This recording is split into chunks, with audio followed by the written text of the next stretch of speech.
হতে যাচ্ছে ট্রাম্পের পতন। বিশ্বজুড়ে চলছে নো কিংস বিক্ষোভ। যুক্তরাষ্ট্র জুড়ে আবারও শুরু হয়েছে নো কিংস শিরোনামে দেশব্যাপী বিক্ষোভ, যেখানে অভিবাসন নীতি সংস্কারের দাবিতে হাজার হাজার মানুষ রাস্তায় নেমেছে। এই আন্দোলনের কেন্দ্রবিন্দুতে রয়েছে মিনেসোটা অঙ্গরাজ্য, যেখানে সাম্প্রতিক সময়ে কঠোর অভিবাসন অভিযান নিয়ে ব্যাপক বিতর্ক তৈরি হয়েছে।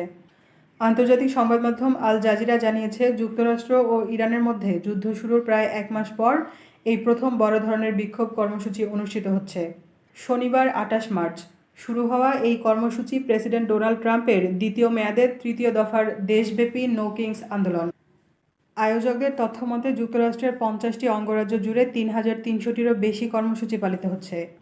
New York City, Los Angeles এবং ওয়াশিংটন ডিসি এর মতো বড় শহরগুলোতে বড় সমাবেশের পাশাপাশি ইউরোপের রোম, প্যারিস এবং বার্লিনেও সমান্তরাল কর্মসূচি অনুষ্ঠিত হচ্ছে। এই আন্দোলনের মূল সমাবেশ অনুষ্ঠিত হওয়ার কথা রয়েছে মিনেসোটার মিনিয়াপোলিস সেন্ট পল এলাকায়। গত ডিসেম্বরে সেখানে অপারেশন মেট্রো সার্চ নামে কঠোর অভিবাসন অভিযান চালানো হয়, যেখানে 3000-এর বেশি ফেডারেল এজেন্ট মোতায়েন করা হয়েছিল। এই অভিযানে অতিরিক্ত বল প্রয়োগের অভিযোগ ওঠে এবং তা নিয়ে দেশজুড়ে বিতর্ক সৃষ্টি হয়।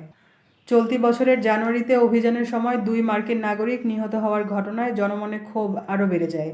শনিবারের বিক্ষোভে নিহতদের স্মরণে বিশেষ কর্মসূচি পালনের কথাও জানানো হয়েছে। সমাবেশে বক্তব্য দেওয়ার কথা রয়েছে প্রগতিশীল সিনেটর বার্নি স্যান্ডার্সের।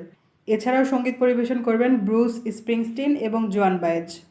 এদিকে রাজধানী ওয়াশিংটন ডিসিতে বিক্ষোভকারীরা লিঙ্কন মেমোরিয়াল এবং ওয়াশিংটন মনুমেন্টের আশেপাশে জড়ো হয়ে বিভিন্ন প্ল্যাকার্ড প্রদর্শন করবেন।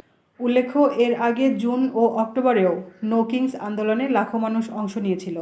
বিশ্লেষকদের মতে, আসন্ন নির্বাচনের আগে এই আন্দোলন যুক্তরাষ্ট্রের রাজনৈতিক অঙ্গনে নতুন মাত্রা যোগ করেছে।